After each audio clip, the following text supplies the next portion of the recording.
Welcome to Cloud Chats. I'm your host, Pat Martinez, the CEO of Leadership in the Clouds. We're based in Charlotte, but we have a global footprint. We're a management consulting firm, and we are here with Astrid Chirinos, my special guest.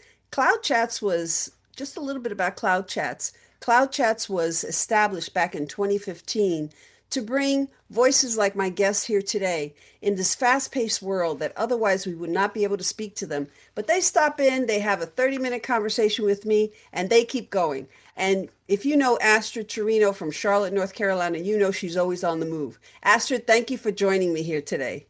Thank you, Pat. And I love it that we're having our cafecito together today.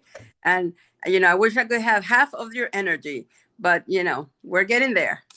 Well, Astrid, you're a leader that brings clarity, perspective to the real world, and your experience of your conversations are always bringing new nuances and nuggets of wisdom that we can take and implement immediately. You make us think. And when I say we, it's anyone that you come in contact with. So I'm very happy to have you here on the show of Cloud Chats. Um, Currently, I know that you have a lot of hats that you wear, but if you take a moment and just introduce yourself to the people that are listening to us. Thank you so much. Wow, it is hard nowadays. Our world has gotten so complex. We have to stay as complex and stay ahead, right? So yes, we wear a lot of hats, and there's a lot of thinking, and so that's why we need to take that time to breathe and reset. And that's one of the things that I have learned since I came to the United States, almost 5 decades ago. Where did you come from? So I, I know where you've been, where yeah, your background is, but many people may not. yes, thank you. I'm Venezuelan by birth and Charlottean by choice. Been here for almost 5 decades. I came to Raleigh, Durham, Chapel Hill first in North Carolina, always in North Carolina. Came to go to school, graduated with my parents. They came here with my brother and I. It's always the story that your Latino parents don't let you go by yourself, right? And they want to be here and get you strong, and then they move on. So that was the case. I'm just grateful for their support and their amazing guidance in so many different ways. I got a lot of my mom and a lot of my dad, a lot of his drive and a lot of my mom's energy and vision in many ways.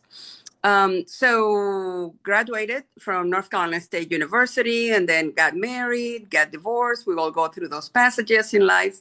And I had the opportunity to go to Charlotte, actually with a client that offered me the opportunity in public relations and marketing. I was already doing corporate communications and marketing in the Research Triangle area with several corporate clients.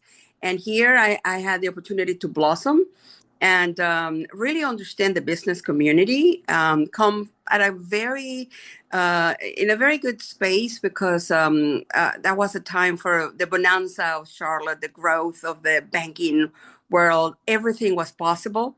There was so much discovery and possibility, and the Latino community was growing tremendously. So I had a chance to be a part of developing the Latin American Chamber of Commerce and getting a charter and moving it to by 2014, one of the best chamber in the United States by the Hispanic Chamber of Commerce. And that was a huge accomplishment for me.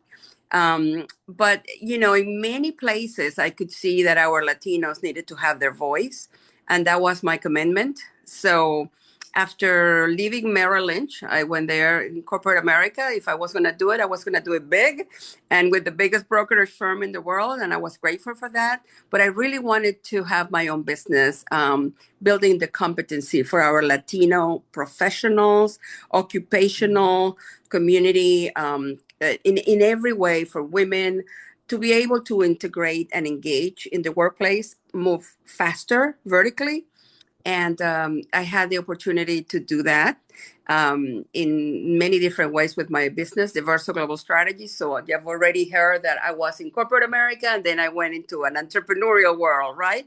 And I was sort of in the nonprofit world with the Latin American Chamber. And then I serve in a lot of boards in our community. And that's where I can tell you the great thing about Charlotte and many areas in the United States is they give you the opportunity to make a difference, they open the doors And if you have, I always call it the 5 C's, of engagement and success. Is, if you have the conviction, to have the confidence, to be able to collaborate, and to be with community, to build community, then you can really contribute in so many different ways.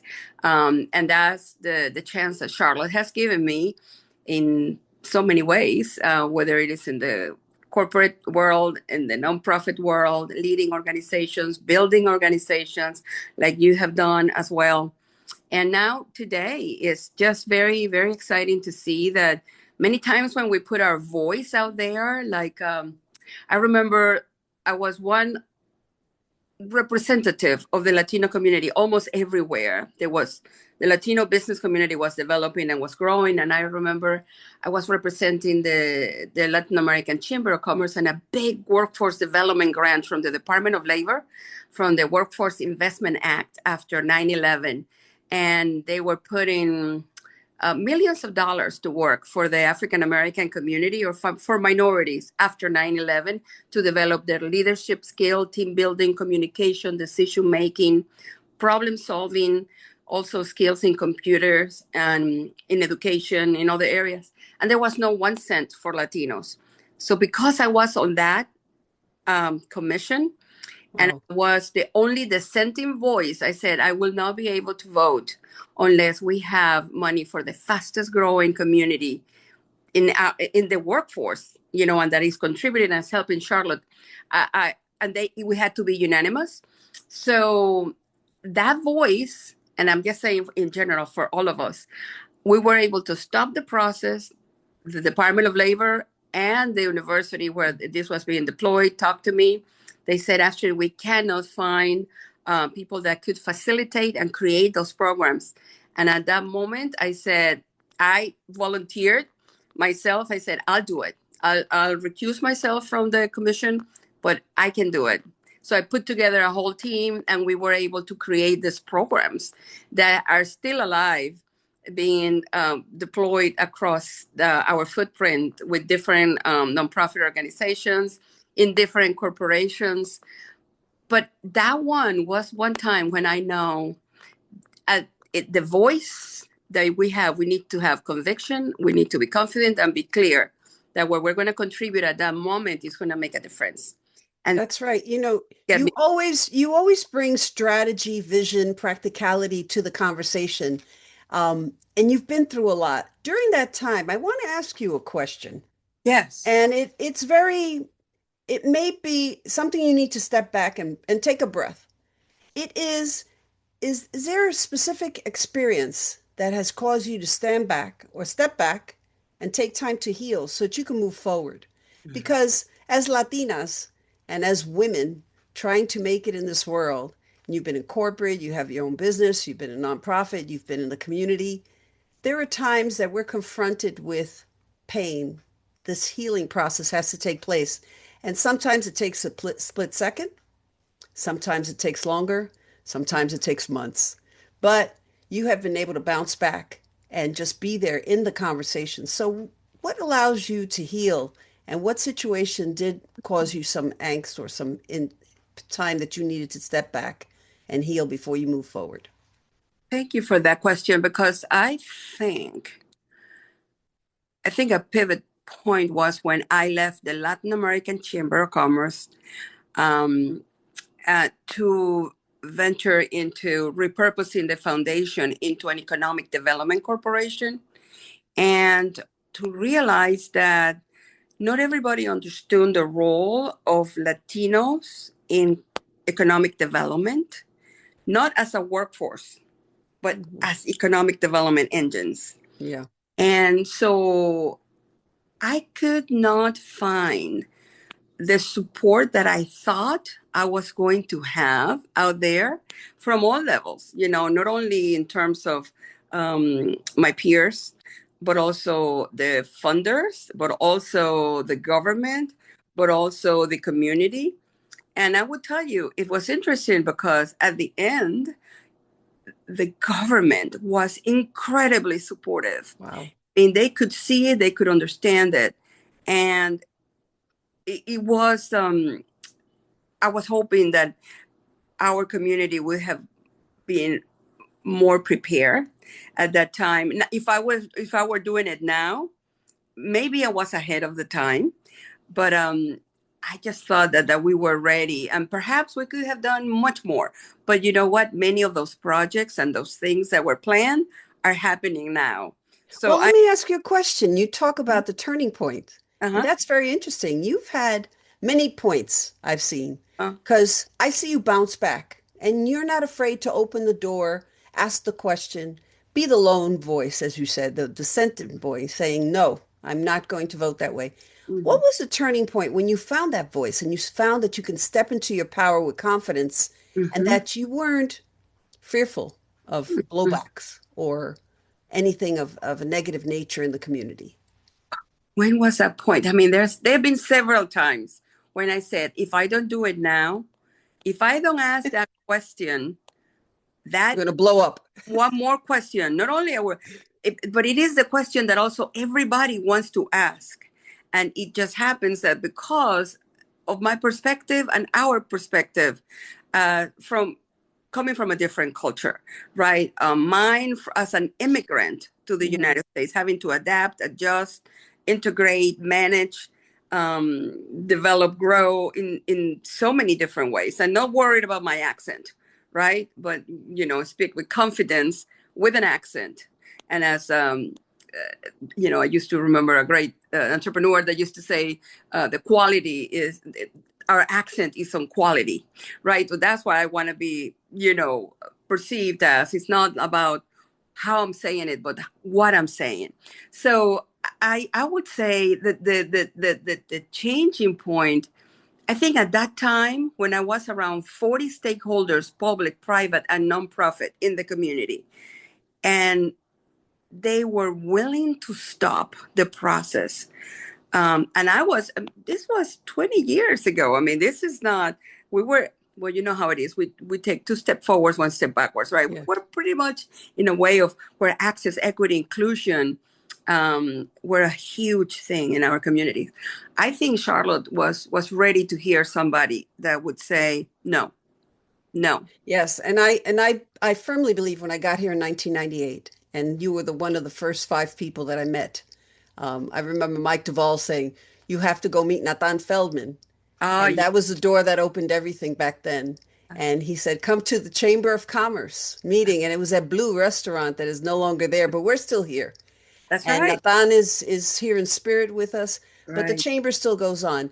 When did you've always been a very clear speaker.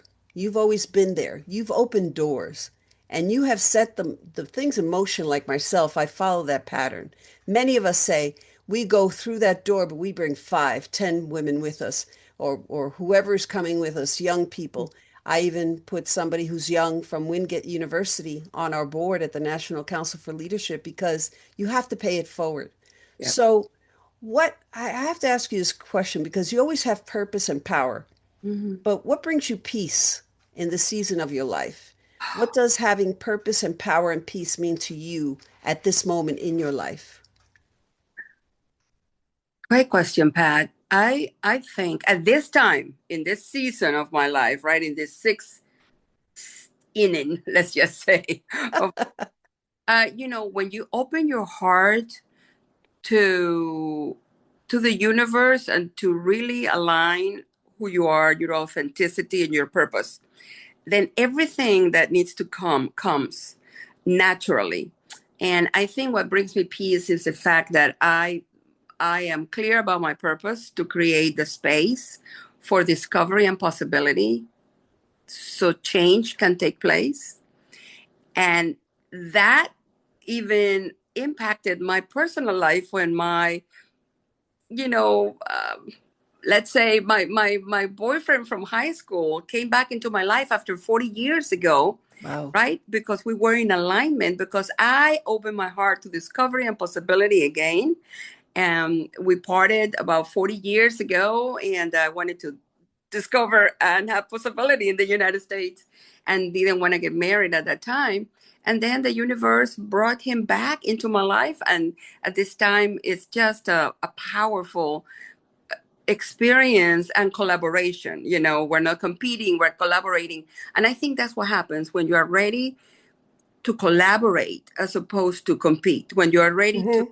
align, align with whatever is the cause or the people. We don't always have to have consensus, but we need to have alignment, right? When we're in a plane, we're not all, I don't know the person next to me, I don't know them, but we're all going in the same direction.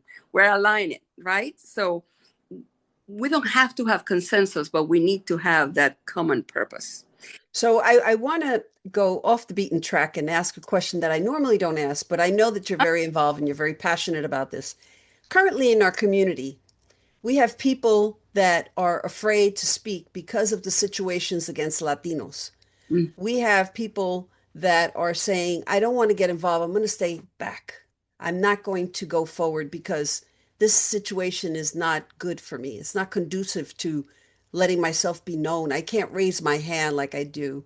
I think that we should, and we should be involved. This is a time to come forward, come together. Do you believe in collaboration, cooperation within the community, the mm, Latino community especially? Because we have so, people always say, you're so different, different groups. Well, we're mhm, all the same. We all work towards a common goal. And mhm. it's to be understood, like you said, collaboration and cooperation. So what's your take on that? And that's Yeah, something that I normally don't get into politics and I don't want to go too deep, but yeah. with the community that we're in Charlotte, I find it to be very Mhm. vibrant Latino community. How can we continue to grow? That's my question to you.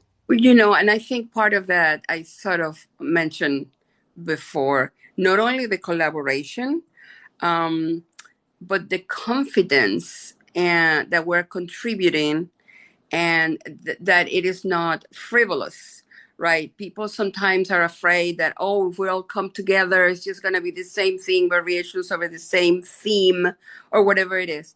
But once again, we don't have to have consensus. We as Latinos don't all need to say yes, the same thing. We need to Mhm. have difference. We're not a monolith, right? And nowadays, more than ever, we have such different divergent views, right?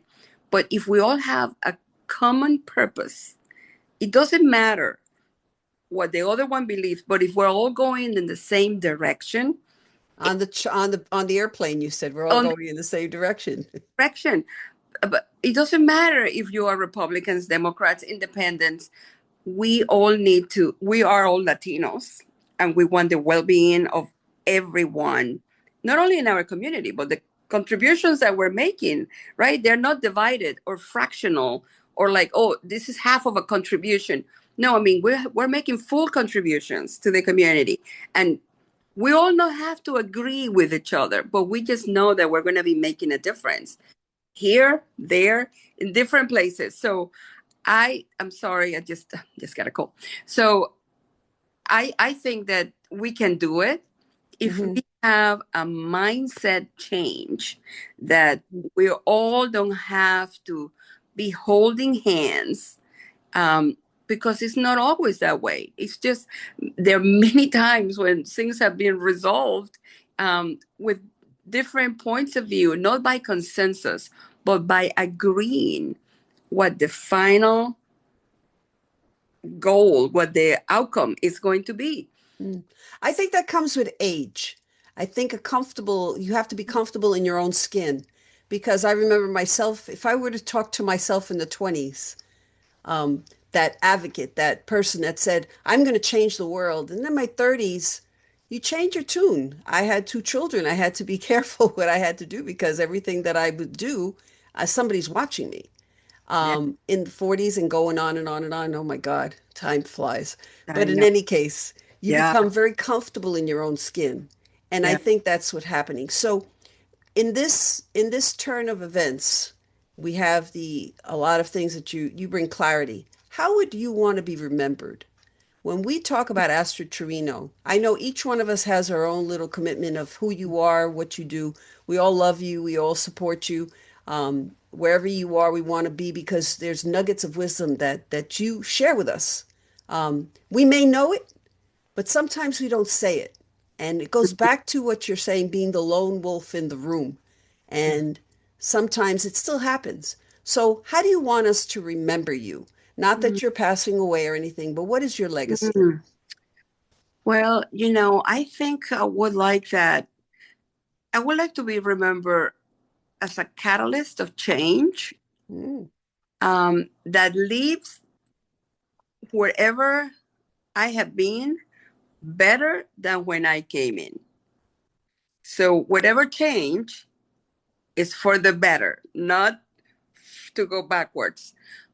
So yes, I that's something that it aligns with my purpose of opening discovery and possibility for to create change and to be a catalyst of change to make things better. That's that's how I feel that I've been able to do in some places. I mean, you cannot always make everybody happy at the same time, but no. I think that I would like to be able to leave this a better place.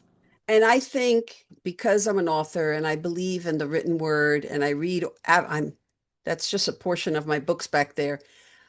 I definitely think your story has value because there's some little girl in Venezuela feeling that she has no voice, or Mm. some Latina here in Raleigh that feels like she has no voice, going through a tough time, picks up your book, reads your story, and finds out that you have been a catalyst for so many initiatives across North Carolina, and beyond. Because I was with you in DC and I saw how together you were able to cherish the moment of being at the chamber and bring light to an organization here in Charlotte that most people said, "Where is Charlotte?" back in the day. And now they know where Charlotte, North Carolina is. So I So, think you need to write your book. I oh, don't know what your title would be. oh, Maybe Catalysts. oh, well, Catalyst to the future. you never, yeah. Well, we're going to have to sit down and have some cafecito or maybe vino juntas, because Cafecito for sure. you have accomplished so much and have been able to now discern all of that and synthesize it in your books. That I'm excited to talk more about that and see my literally the next chapter, you know, Yep, and how, that's right. And we need to capture it because there's too many of us yeah. and all those voices out there. I'm glad that things get started, but they're not continued. We have to continue and support each other, especially as women. I firmly believe that women learn differently than men, even though I've grown up in a men's world like you. And I had my first mentor was a man that taught me the male code and Mm. understand how do you navigate banking and everything that I was in my background. So I think you need to write your book. I put it Thank out there in CloudChats here for everyone to hear that Astrid Chirinos is going to be writing her book. Um, Maybe you. 2028. It'll take a little while to capture her.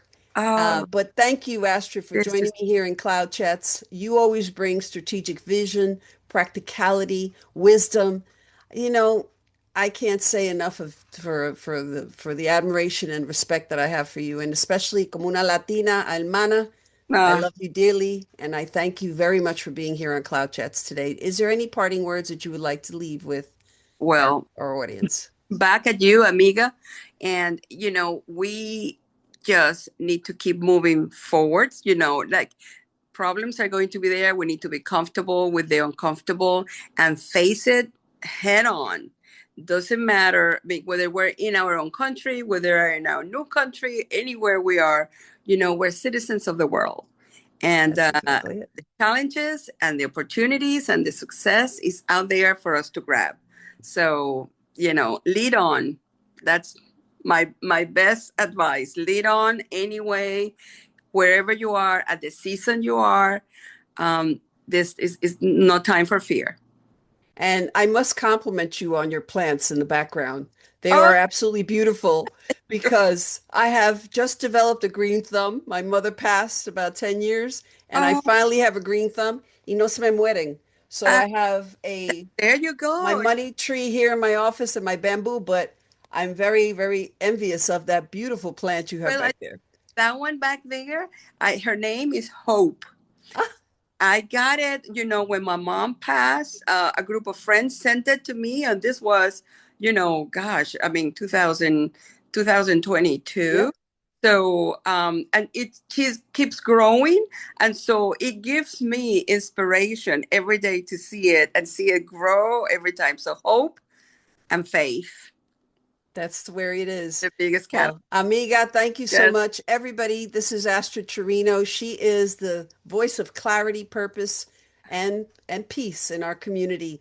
It was exciting to have you here for you to share your perspective, Mm. your ideas, and we look forward to reading your book.